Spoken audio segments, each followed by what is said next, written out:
లక్ష్మణ్ మన ఊరి కథలు ప్రేక్షకులకు స్వాగతం. మాఘపురాణం 25వ అధ్యాయం. తండ్రిని చేరిన తనయుడు. విధి ఎంత విచిత్రమైనదో చూసారా?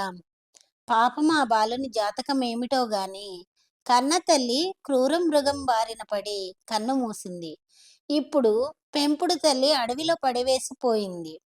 మరి ఆ బాలుడు తన తండ్రి అయిన సులక్షణ మహారాజు చెంతకు ఎలా చేరాడు అన్నది ఈరోజు తెలుసుకుందాం.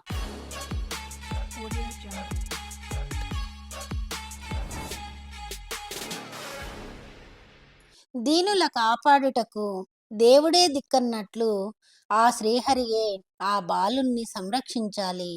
నా అన్నవాళ్ళు కనపడక ఆ నిర్జన వన ప్రదేశంలో ఆ బాలుడు ఏడ్చి ఏడ్చి ఒక తులసి మొక్క యొక్క సన్నిధిలో నిద్రాదేవి ఒడిలోకి జారుకున్నాడు. ఆ తులసి మొక్కపై చేయి వేసి పడుకున్నాడేమో. ఆ తులసి మాత అతన్ని కరుణించింది. ఆ రాత్రి అతనికి ఏమాత్రం అపాయం జరగలేదు. పొద్దున్నే లేచిన ఆ బాలునికి ఏం చేయటానికి పాలు పోలేదు. పైగా నిర్జన ప్రదేశం, ఒంటరిగా ఉన్నాడేమో భయం వేసింది. చుట్టూ చూశాడు. తన వారెవరూ కనబడకపోయేసరికి అతనికి ఏడ్పు వచ్చింది. బిగ్గరగా ఏడ్చేశాడు. ఆ రోజు పక్షులే ఆ బాలునికి ఆహారాన్ని అందించాయి. ఎట్లాగో బాలుడు తెప్పరిల్లాడు. ఆ పక్షుల సంరక్షణలోనే ఆ బాలుడు పెరిగి పెద్దవాడై 12 ఏళ్ల ప్రాయం కలవాడయ్యాడు.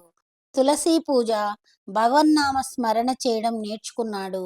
ఆశాపాశములతోనూ నిరాశ నిస్పృహలతోనూ సతమతమయ్యేవాడు. ఒకసారి ఆ 12 ఏళ్ల బాలుడు తీవ్ర నిరాశ నిస్పృహలకు లోనై విరక్తి భావంతో, ఓ శరణాగత వల్లభ, జగద్రక్షక, నా జీవితం ఇంతేనా? నీ అడవుల పాలైపోవలసిందేనా?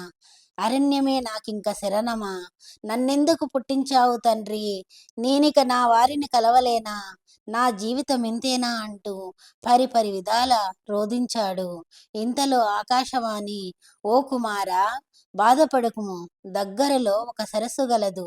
మాఘమాసం ప్రవేశించింది కావున నీవు పోయి ఆ నీటిలో స్నానం చేసినచో ఆ శ్రీహరి కరుణించి నీకు ప్రత్యక్షమవగలడు అని పలికింది.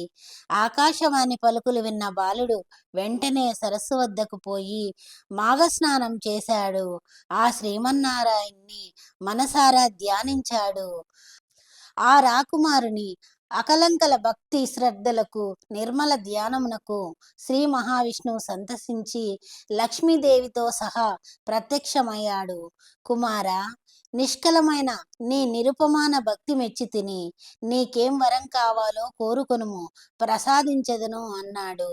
అంతటా బాలుడు, స్వామి, నేనెవరో నాకు తెలియదు. నా తల్లిదండ్రులు ఎవరో అంతకన్నా తెలియదు.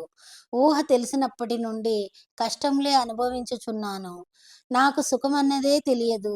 తల్లిదండ్రుల ప్రేమానురాగాలకు నోచుకోలేదు. ఆప్యాయంగా అక్కున చేర్చుకునే వారు ఒక్కరైనా లేరు. ప్రకృతి వడిలోనే పెరిగినాను. ఏమీ తెలియదు. భగవంతుని భక్తితో భజించడం తప్ప మరొకటి తెలియదు. కావున మీ పాద సన్నిధిని నన్ను బ్రతకనీయండి. మీ సాన్నిధ్యం తప్ప నాకు మరేం వలదు తండ్రి అని ప్రార్థించాడు.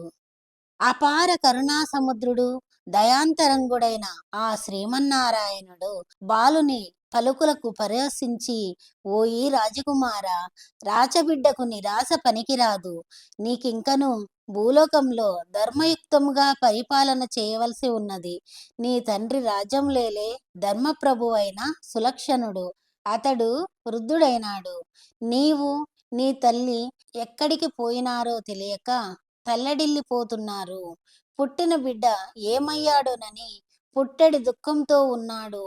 కావున నీవు నీ తండ్రి వద్దకు పోయి కన్న తండ్రి రుణం తీర్చుకొనుము అంటూ అక్కడ సమీపంలో తపస్సు చేసుకుంటున్న ఒక మునీశ్వరునికి అప్పగించి భవిష్యత్ కార్యమును నిర్దేశించాడు. అప్పటికే పుట్టిన బిడ్డ కనిష్ట భార్య ఇద్దరు ఏమయ్యారో తెలియని వృద్ధ సులక్షణ మహారాజు తీవ్ర మనస్తాపంతో కృంగిపోతూ ఆశ చావక 12 సంవత్సరములు గడిచినా ఇంకనూ వారి కోసం వెతికిస్తూనే ఉన్నాడు. బిడ్డ మీద బెంగతో రాజకార్యములను విస్మరించాడు. ఆ సమయంలో మునీశ్వరుని వెంట 12 సంవత్సరాల రాజకుమారుడు వెళ్ళాడు. ఆ మునిబాలుని వృత్తాంతమంతయు రాజుకు విన్నవించాడు. రాజు సంతోషించాడు. కానీ కనిష్ట భార్య కన్నుమూసినందుకు కన్నీరు కార్చారో, దొరకడు అనుకున్న బిడ్డ దొరికినందుకు సంతోషపడాలో తెలియక ఆ వృద్ధ మహారాజు సంతోష విచారములతో ఉబ్బి తబ్బిబ్బైపోయాడు. బాలుని కౌగిలించుకొని మనసారా ముద్దాడాడు. మునీశ్వరునికి సకలోపచారాలు సత్కారము చేసి గౌరవ మర్యాదలతో సాగనంపాడు. అనంతరము బాలునికి సుధర్ముడని నామకరణం చేసి పట్టాభిషిక్తుణ్ణి కావించాడు. చూసావా దిలీప, మాఘమాస నదీ స్నానం ఎంత కష్టాన్నైనా తీసివేయగలదు. స్వస్తి. మాఘమాసంలో సూర్యోదయానికి ముందు చేసే స్నానం, సూర్య ఆరాధన, విష్ణు ఆరాధన ఎంతో పవిత్రమైనది. ఎంతటి పాపాన్నుంచైనా విముక్తి కలిగిస్తుందనే విషయాన్ని మాఘపురాణం ద్వారా తెలుసుకున్నాం కదా. ఇలాంటి భక్తి సంబంధమైన మరిన్ని విషయాలను తెలుసుకోవాలంటే లక్ష్మణ్ మన ఊరి కథలు ఛానల్ను లైక్ చేయండి, షేర్ చేయండి, సబ్స్క్రైబ్ చేయండి. ధన్యవాదాలు.